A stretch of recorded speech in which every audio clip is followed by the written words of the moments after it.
My name is Celeste Marlowe. I was 35 years old the day I stood in the circular driveway of a mansion I had just bought with my own money, holding a set of brass keys that felt heavier than they should have.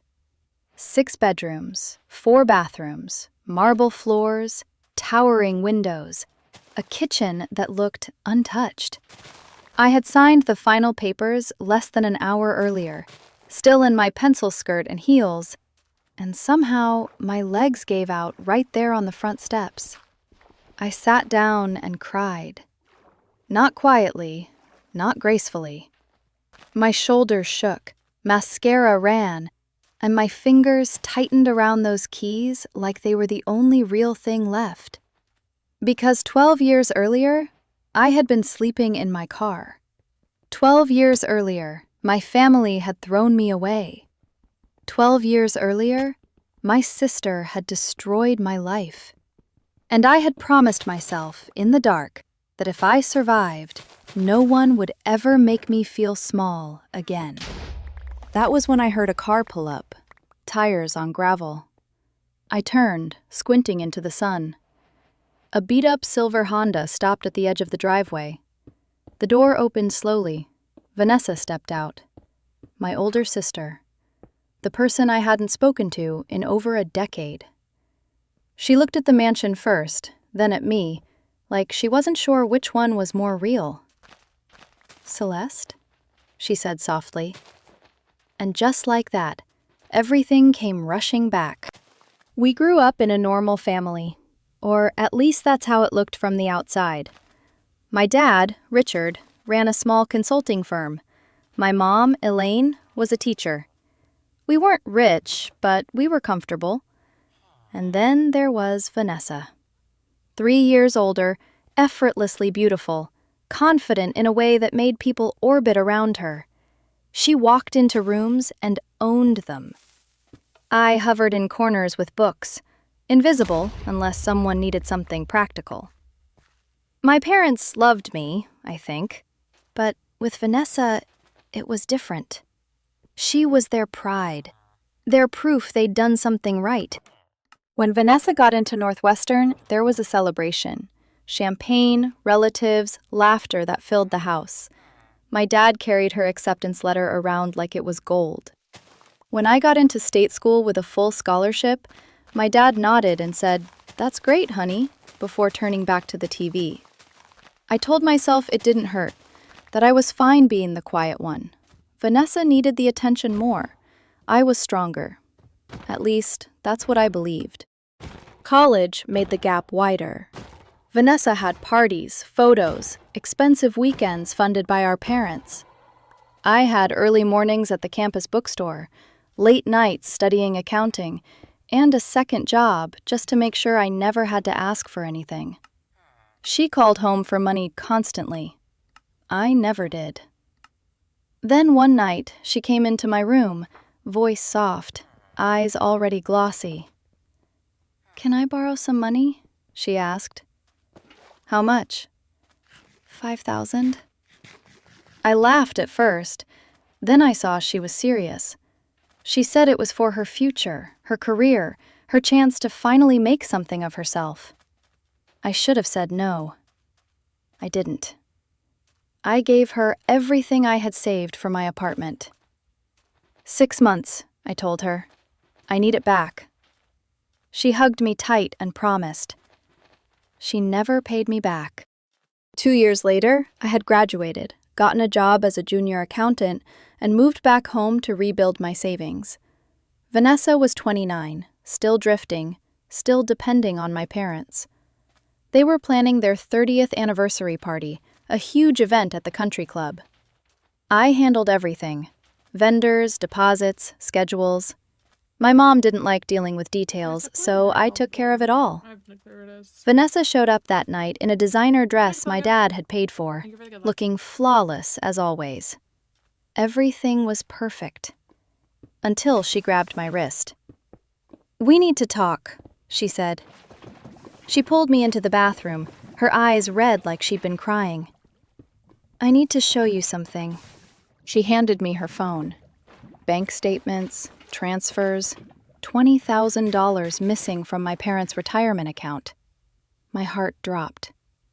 "What is this?" I asked.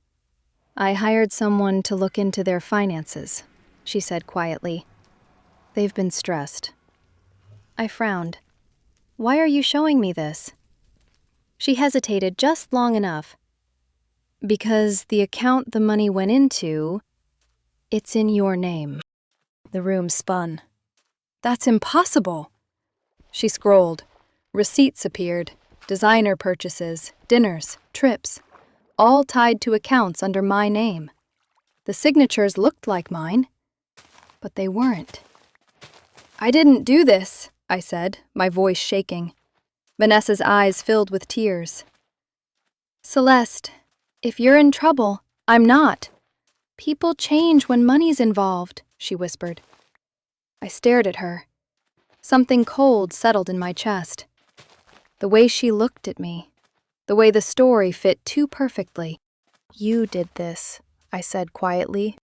Her face didn't move, not even a flicker. Then the door opened. My mother rushed in, saw Vanessa crying, and wrapped her in her arms. "Sweetheart, what's wrong?" Vanessa broke down harder, clinging to her. And then, in a voice just loud enough to carry, she said, "Mom, it's Celeste." Everything after that moved too fast, and somehow not fast enough. My mom turned to me, her face already tightening with something that looked like fear and disappointment mixed together. "What is she talking about?" she asked. I opened my mouth, but Vanessa spoke first, her voice trembling, perfectly controlled. She showed her the phone, the bank transfers, the receipts, the signatures. My name, over and over again. My mom's expression changed as she scrolled. Confusion, shock, then something colder. "Celeste," she whispered. "No," I said immediately. "Mom, I didn't do this. I've never even seen these before." My voice sounded thin, like it didn't belong to me. By then, my dad had walked in, along with Uncle Daniel, who was a lawyer, and a few relatives who had followed the tension into the hallway.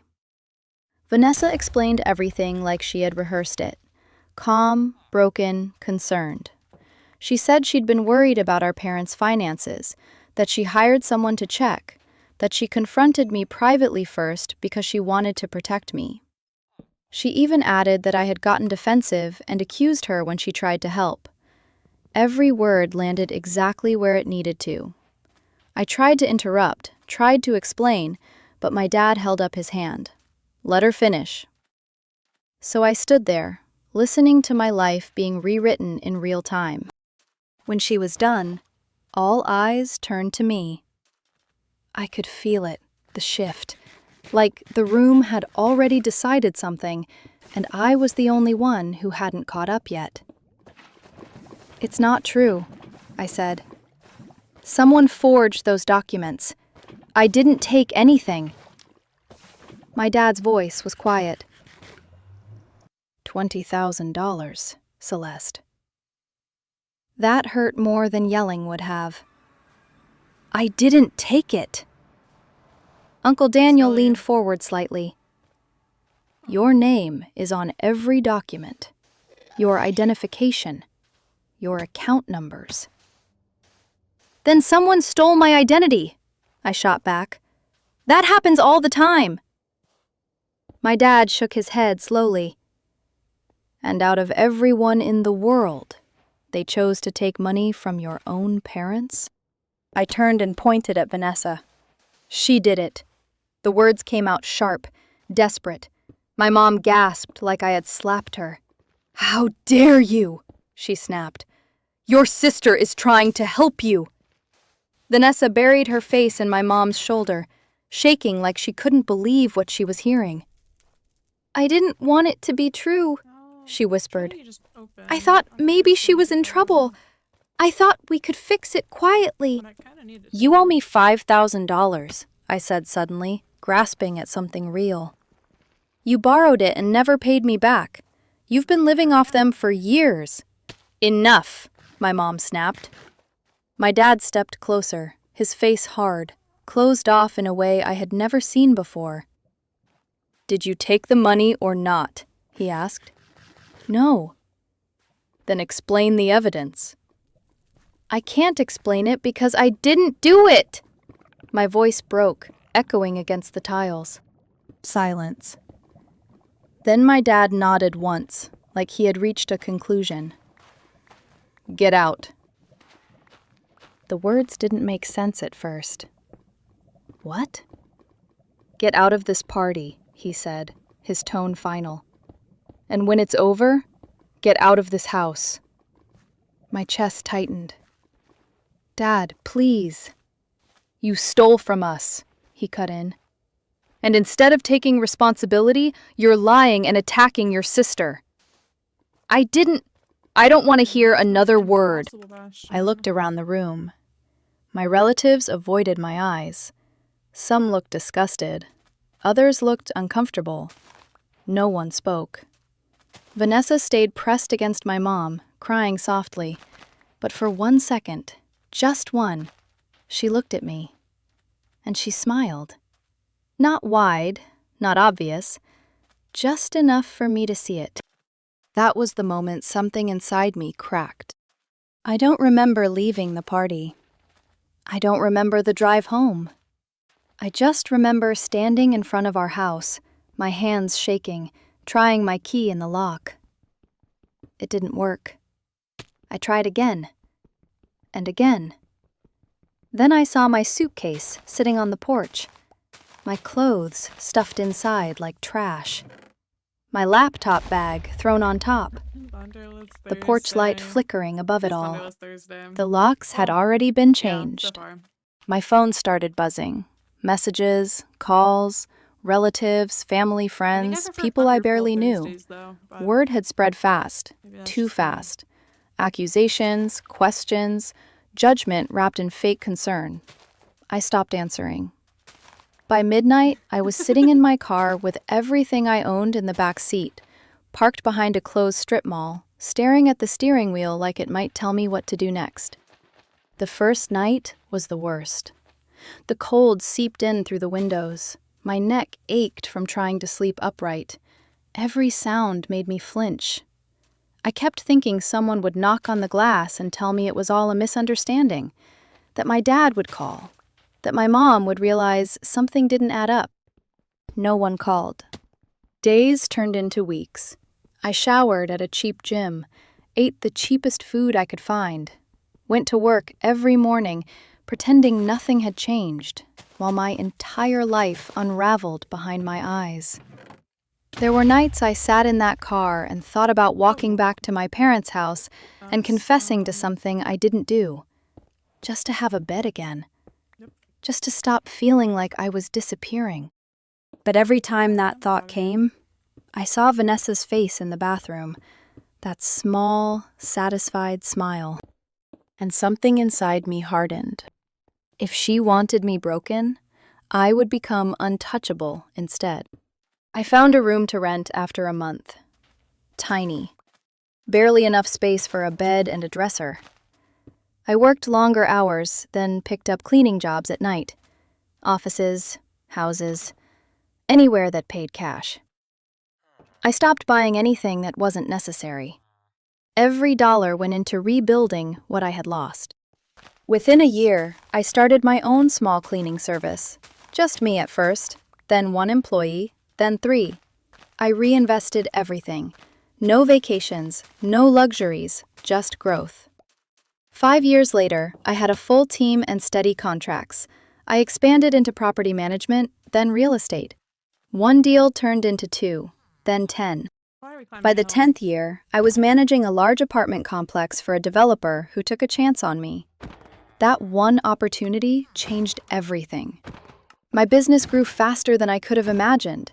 Staff, revenue, recognition. By year 12, I sold the company for more money than I had ever thought possible. Enough to never worry again. Enough to prove, finally, that I had never needed them. And that's when I bought the mansion. Not because I needed it, because I needed to see, with my own eyes, how far I had come. I didn't tell my family. I didn't reach out. But when a business journal ran a feature on me, I knew they would see it. I just didn't expect Vanessa to show up the very next day, standing in my driveway, looking smaller than I remembered. And for the first time in her life, uncertain. Vanessa didn't walk toward me right away.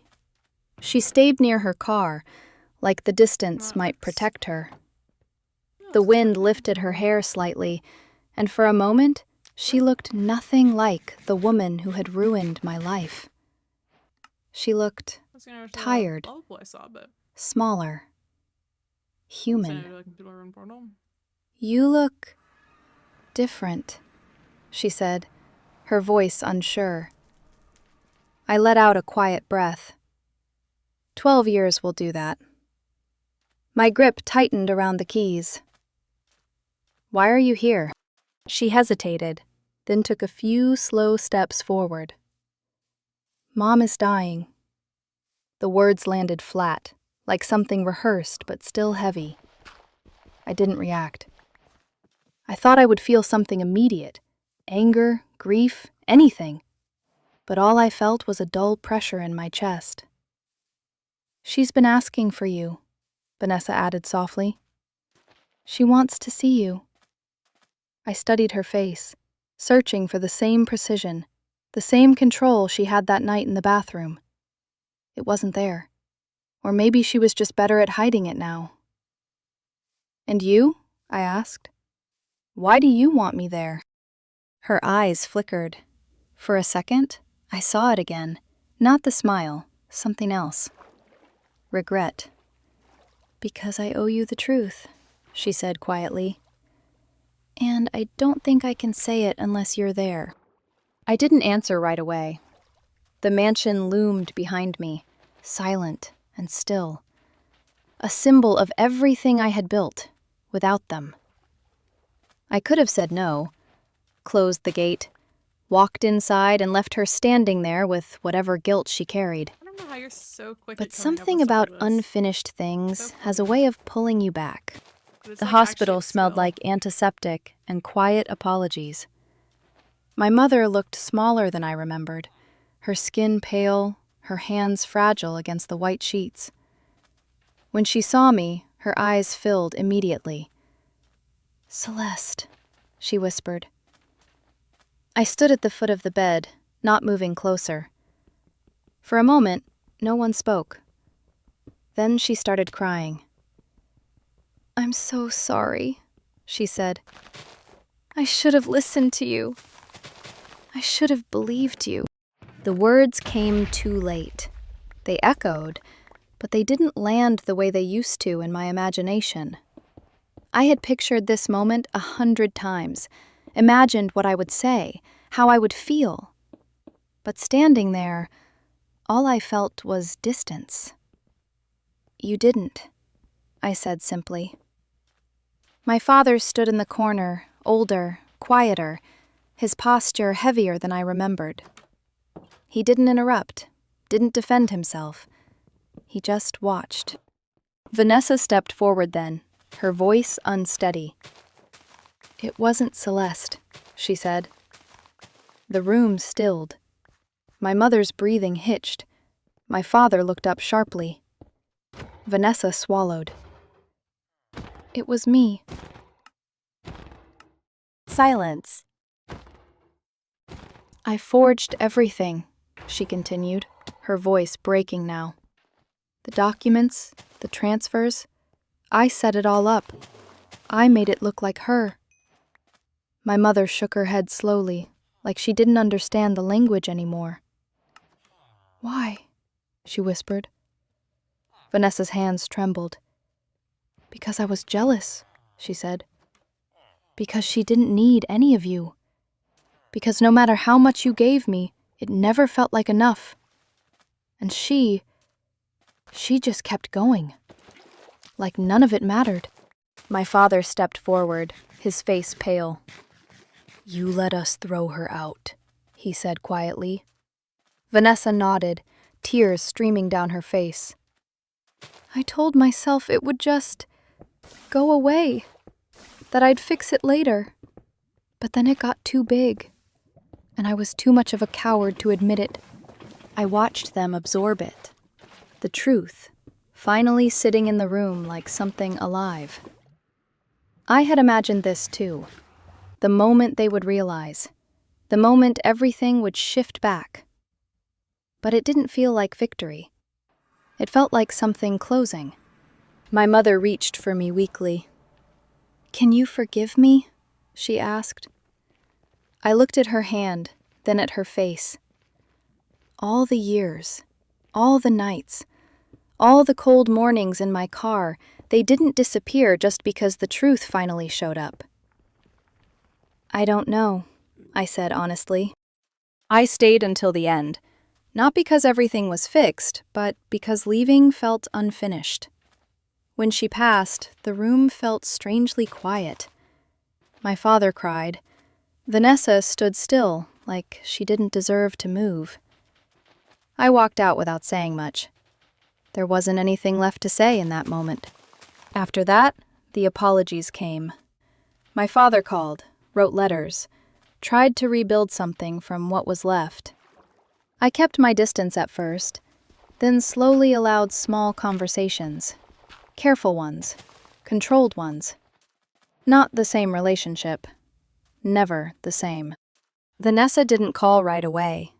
When she finally did, her voice sounded hollow.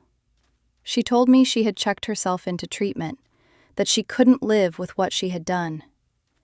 She sent me a letter, too, pages of it, explaining, apologizing, unraveling everything she had buried for years.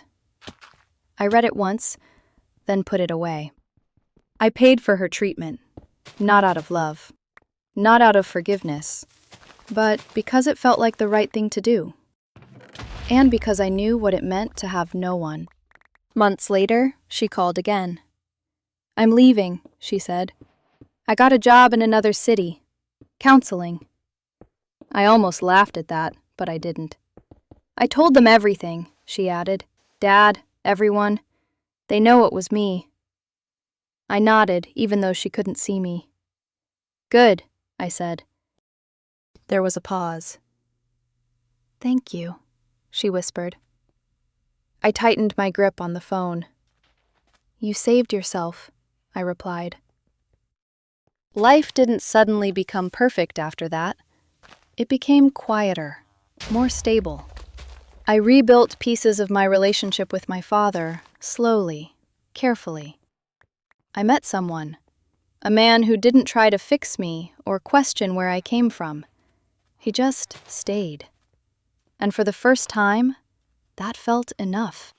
Sometimes I still stand in the driveway of that mansion, the same place where everything came full circle. I don't cry anymore. I just look at it differently now. It's not proof for anyone else. It's a reminder. I survived. And that was always the point.